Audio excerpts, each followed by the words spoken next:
On a voulu, dans le cadre de ce congrès, mettre en avant deux professions, deux métiers dans notre profession qui sont en ce moment en grande difficulté. D'abord, les photographes de presse. Pourquoi mettre en avant les photographes? Parce que tout simplement, les photographes de presse sont en train de disparaître.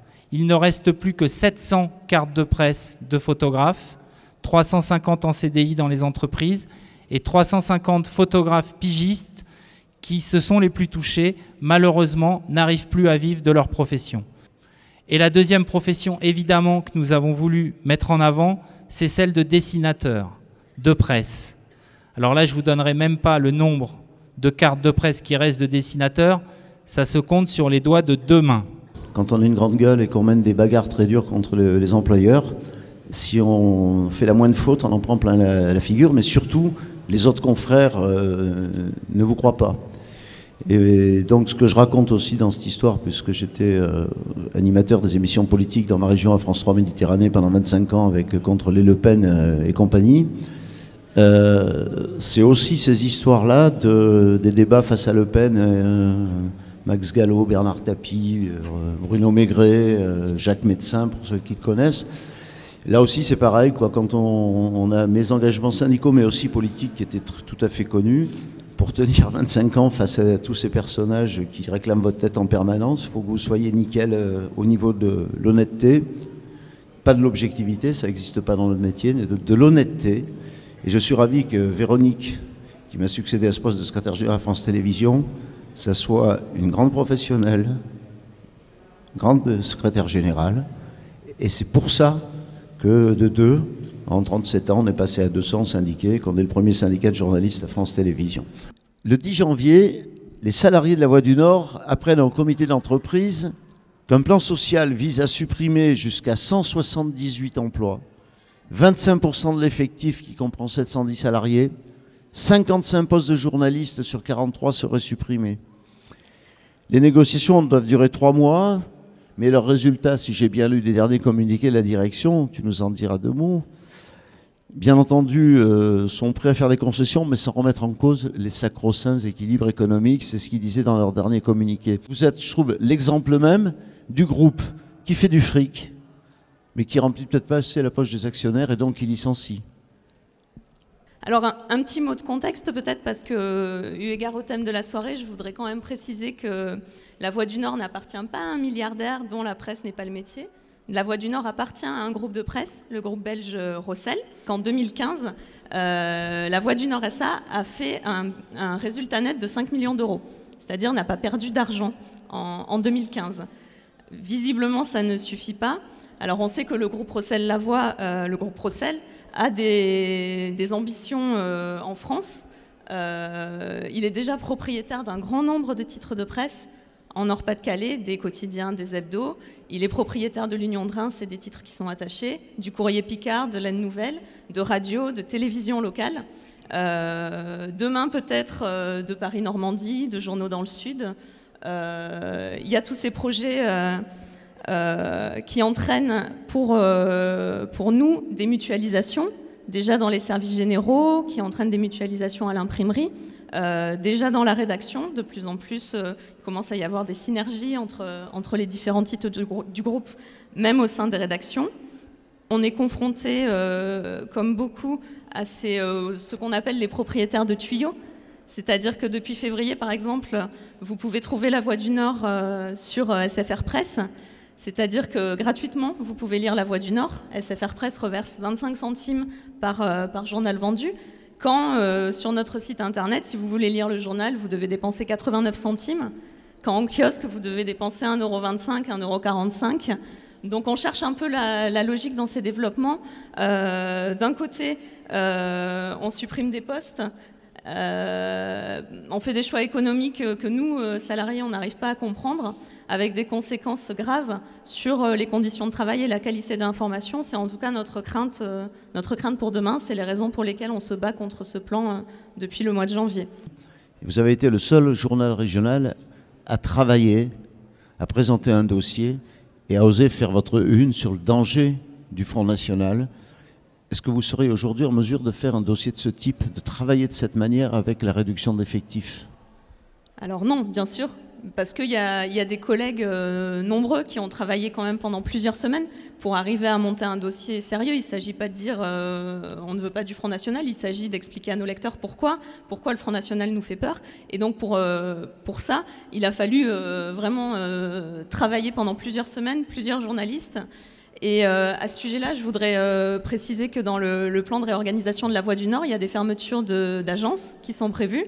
Et parmi les agences qui vont fermer si ce plan est appliqué, il y a celle d'Hénin-Beaumont, qui est une mairie dirigée par le Front National, qui nous attaque en permanence. Ce que tu dis est vrai, c'est extrêmement compliqué de travailler quand tu as une mairie FN en face de toi, qui t'empêche de travailler, qui te salit dans le journal municipal, sur les réseaux sociaux, qui s'en prend personnellement aux collègues de manière très dure. Et ce terrain-là, en fait, on va l'abandonner, tout simplement. On va fermer l'agence d'Hénin-Beaumont et on va laisser le champ libre au Front National à Hénin-Beaumont. Et ça, c'est quelque chose qui nous choque profondément, au-delà de la simple fermeture d'une agence, pour le symbole que ça représente. Le danger de la liquidation, il vient surtout en fait du redressement judiciaire et du fait qu'on ne peut pas produire de déficit. Le journal La Marseillaise a été créé le 1er décembre 1943 avec 12 numéros sous le manteau pendant la Résistance.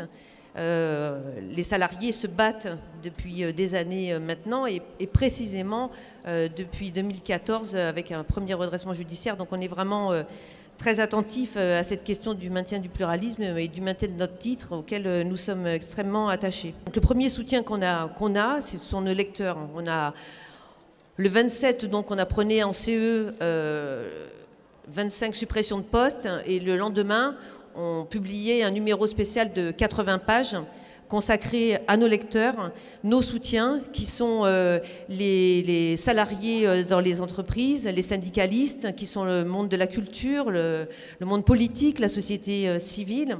Au-delà du soutien, bien sûr, de nos lecteurs, des collectivités, on va avoir besoin d'un soutien exceptionnel de l'État, parce qu'on a absolument besoin de rebondir, de nous redévelopper pour passer cette période de crise et ne pas sombrer.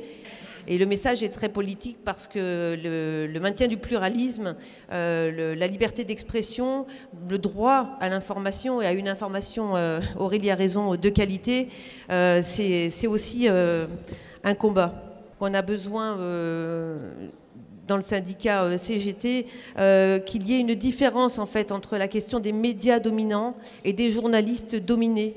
Et il me semble que c'est nécessaire parce que si on veut que les lignes bougent dans les rédactions, il faut qu'on soit vraiment solidaire et que des messages passent sur la nécessité de préserver l'indépendance des journalistes et de libérer la liberté d'expression, précisément. On a eu l'habitude d'être sous menace à 6 mois. Aujourd'hui, on est sous menace à 30 jours. Aujourd'hui, on ne sait pas en commençant un mois si on va le terminer. Et c'est ça la réalité de la situation. Parce que, évidemment, les choses s'aiguisent et si on n'arrive pas à trouver des solutions structurelles, les difficultés sont de plus en plus importantes. L'an dernier, on a dû faire face à des impasses de trésorerie importantes. On a réussi à y faire face, notamment grâce à la mobilisation exceptionnelle des lecteurs, mais ce n'est pas une solution structurelle et ça ne marchera pas indéfiniment. Et le problème auquel on fait face aujourd'hui, c'est qu'on est ça fait des années qu'au SNJ-CGT, on dénonce la concentration des médias, Manuel Vier le rappelait tout à l'heure, et les inégalités que ça crée dans la production de l'information. Mais aujourd'hui, on est sur une problématique qui est encore plus compliquée avec la révolution numérique. Nous, on se heurte au fait d'être dans l'incapacité de s'adapter aux nouveaux outils numériques. Aujourd'hui, tous les autres quotidiens nationaux ont investi des millions, voire des dizaines de millions d'euros pour pouvoir s'adapter aux nouvelles habitudes de lecture des lecteurs, aussi pour produire de nouveaux contenus, parce que le numérique permet aujourd'hui d'améliorer l'information quelque part et la circulation de l'information, parce qu'on a divers supports. Aujourd'hui, nous sommes dans l'incapacité de faire ce travail-là, parce que nous n'avons pas les moyens. On a été le premier site internet en ligne, le premier journal à avoir un site internet en ligne. les habitués du site internet de l'UMA savent qu'on est aujourd'hui très en retard et que c'est un gros handicap pour nous. Et à côté de ça, on a des acteurs, des nouveaux acteurs comme ce qu'on appelle les GAFA, Google, Facebook, etc., qui pillent les contenus de nos journaux et qui font du profit avec ça sans qu'ils ne soient taxés là-dessus. Et donc on a une concentration de richesse, encore une fois, d'un côté, et chaque journaliste en France est exploité quelque part par ces multinationales qui font profit pendant que nous n'arrivons pas à développer nos titres et nous n'arrivons pas à nous adapter à la nouvelle situation et à profiter des potentiels extraordinaires du numérique. Laurent, toi, tu dénonces dans ton ouvrage cette main basse sur l'information, cette dizaine d'oligarques parisiens, je crois que le terme il n'est pas choisi au hasard, cette dizaine d'oligarques parisiens ayant pour signe distinctif de ne pas avoir la presse pour métier et qui possèdent la majorité des moyens d'information français. Tu cites Bolloré, Niel, Drahi, Arnaud. Et tu reviens sur une des choses qu'on rappelle assez fréquemment dans nos débats, que ce soit la CGT, le SNJ-CGT ou nos amis d'Acrimed. Il faut en revenir à ce qui était dans le programme du Conseil de la Résistance, en pleine guerre, où le CNR s'occupait et expliquait qu'à la libération, il faudrait une presse libérée des puissances de l'argent. C'est assez extraordinaire que 60 ans après, non seulement on n'en est pas libéré, mais c'est de pire en pire. Et dans notre métier de journaliste, il y a un aspect majeur qui est la production d'informations, mais c'est aussi de remettre les faits en perspective, l'histoire longue. Et dans notre histoire, je pense qu'il est absolument décisif de rappeler en permanence la fonction démocratique du journalisme. Il y a eu, dans tous les moments de bouillonnement démocratique, la question d'une presse honnête, libre et indépendante a été posée pour une raison majeure, c'est qu'il n'y a pas de démocratie forte sans des citoyens éclairés, et il n'y a pas de citoyens éclairés sans des journalistes libres. Souvenez-vous, 1932, quand le patron du Temps, donc l'ancêtre du Monde, le grand journal, quand le patron du Temps meurt, l'actionnaire, Louis Mille, on découvre dans son coffre-fort un document dans lequel il dit « mais je n'étais qu'un prête-nom ». Le vrai propriétaire du Temps, c'était François de Wendel, le président du comité des forges, donc le cœur du patronat, la métallurgie. C'est pour ça que les résistants disent qu'il faut en finir avec la presse corrompue, la presse qui est sous la botte, sous la main des puissances d'argent. Et donc à l'époque, à la Libération, il y a un consensus républicain des communistes jusqu'aux démocrates chrétiens pour dire la presse doit être libérée des puissances d'argent. Or, si on regarde ce que nous vivons aujourd'hui, c'est la fin de ce principe. On le vit avec une immense vague de concentration. Que vit-on ? Une violence sociale, une violence économique et une violence éditoriale. Donc une triple normalisation. Et donc, ce qu'il faut bien mesurer, me semble-t-il, c'est que tout ce que nous vivons, violence sociale, violence économique et violence éditoriale, la dernière de ces violences s'exerce non pas contre nos journalistes, c'est une violence contre les citoyens. Ce qui est en jeu dans cette affaire, c'est le droit de savoir des citoyens, c'est au fondement de notre démocratie. Et c'est pour ça que je trouve ce que nous vivons n'a d'équivalent quasiment dans aucune grande démocratie au monde. Il y a eu, ça fait chaud au cœur d'y penser, il y a eu un président progressiste, très progressiste aux États-Unis. Il s'appelait Thomas Jefferson, c'est le troisième.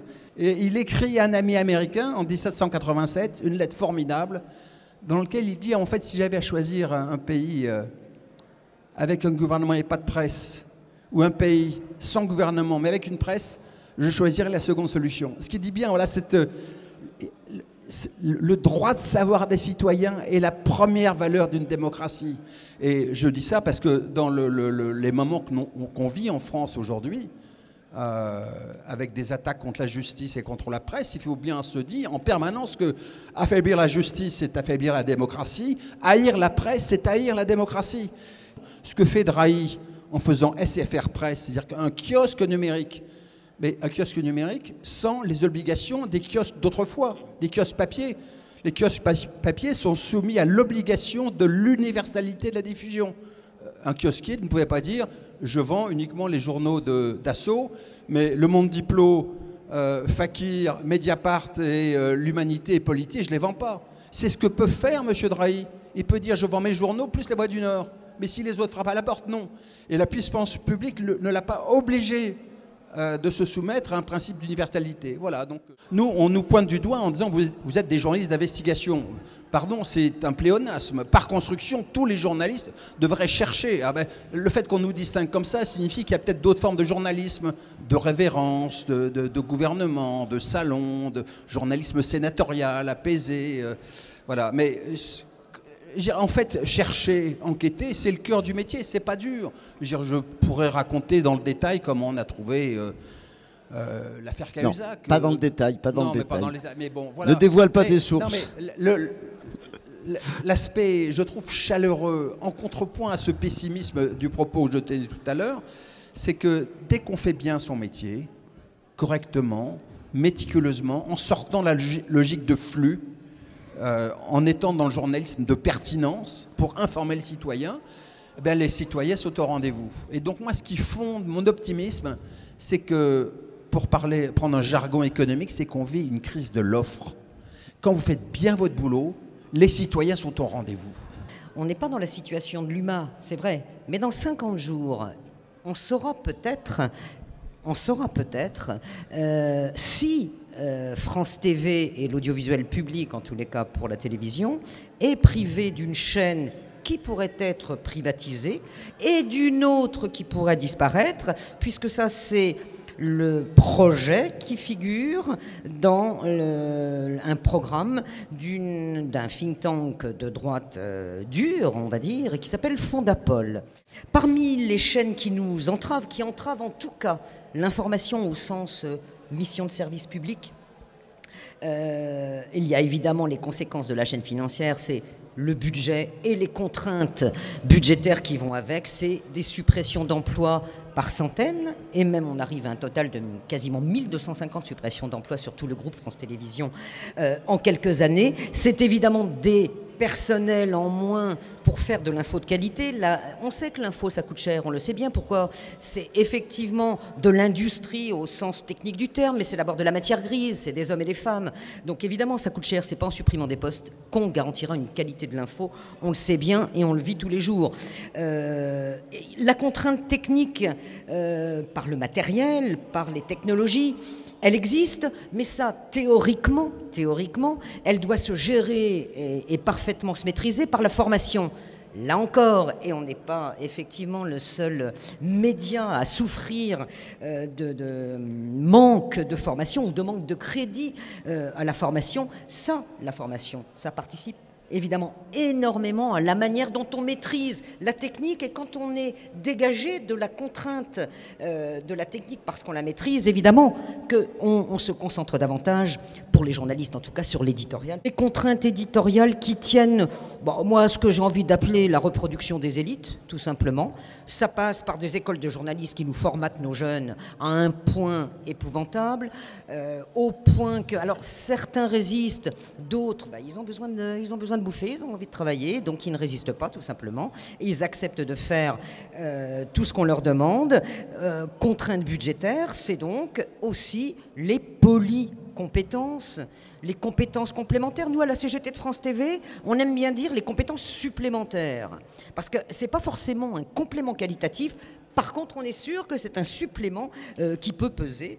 Donc, ces polycompétences, ces même pas qualifications, parce que c'est pas toujours certifié par une formation, comme je l'ai dit tout à l'heure, évidemment, nous détournent une fois de plus de l'essentiel, à savoir l'info, et la qualité du travail sur l'info. Arrive évidemment le formatage par, moi, ce que j'appelle la bataille du clic.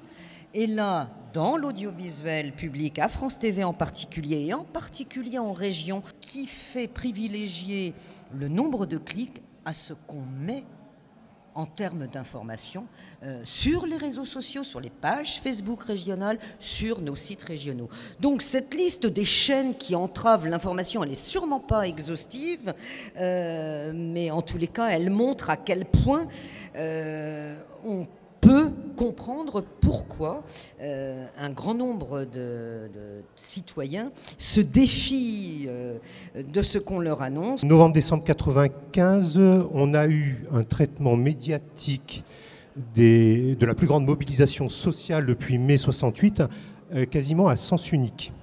Il faut se souvenir à l'époque un Premier ministre droit dans ses bottes, dont on a un peu parlé ces derniers jours, un certain Alain Juppé, a vu son plan dit de, entre guillemets, réforme de la sécurité sociale salué par la totalité des éditorialistes de la presse dominante. Un journal comme Libération avait titré, au lendemain de cette présentation du plan Juppé, Juppé l'audace. Et donc Georges Ségui est mort au mois d'août 2016. Il a eu droit à 12 secondes dans le 20h de France 2. Par contre, un de ses équivalents, mais d'une autre centrale syndicale, François Chérec, lui a eu droit à Syndicaliste courageux pour Le Figaro, Ce modéré qui a révolutionné le syndicalisme pour Le Point, la mort d'un réformiste impatient pour Les Échos, il était attentif aux autres et d'une fidélité incroyable pour Libération, et pour Europe 1, entre douceur et impétuosité. Donc, deux poids, deux mesures. J'ai envie de dire, l'histoire jugera sur la contribution respective de ces deux personnes au progrès social. Mais donc, je faisais cette parenthèse, mais parce que ça me semblait important de la faire en ce lieu, pour montrer que la critique des médias peut se faire à propos de toutes les productions journalistiques, ce qui ne veut pas dire que c'est versé dans le tous pourris, tous pareils, surtout pas. Aujourd'hui, on arrive à écrire « Libérons les médias ». Ce qu'il faut bien voir, c'est que « Libérons les médias », ce ne sont pas tous les journalistes ou toutes les personnes qui sont perçues comme étant l'incarnation du journalisme qui ont ce mot d'ordre. Vous allez aller voir Franz-Olivier Gisbert, vous allez aller voir Laurent Geoffrin, vous allez aller voir Christophe Barbier, vous allez aller voir Mathieu Croissando, vous allez aller voir... Mais même sans prendre les vedettes qui... Voilà. Bon, tu vas dans les rédactions et tu leur dis est-ce que ton média est libre, 80% des journalistes ou 90% vont te dire oui, mais on est totalement libre. Donc, et la plupart, c'est à supposer qu'un jour on libère les médias, ils feraient comme dans un film dans lequel jouait Patrick Devers, mais ils voudraient tout de suite rentrer en prison. Parce que ce monde-là, leur monde professionnel leur convient très bien.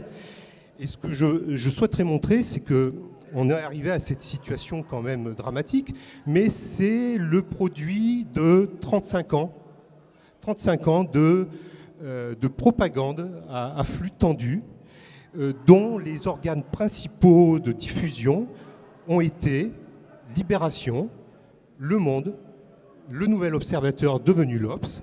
Pendant 30 ans, ils ont injecté cette pensée conservatrice en se donnant des airs de libérateurs, en disant on va briser les tabous. Par exemple, on va briser les tabous de l'assistanat, on va briser le tabou de l'omniprésence de l'État dans les médias.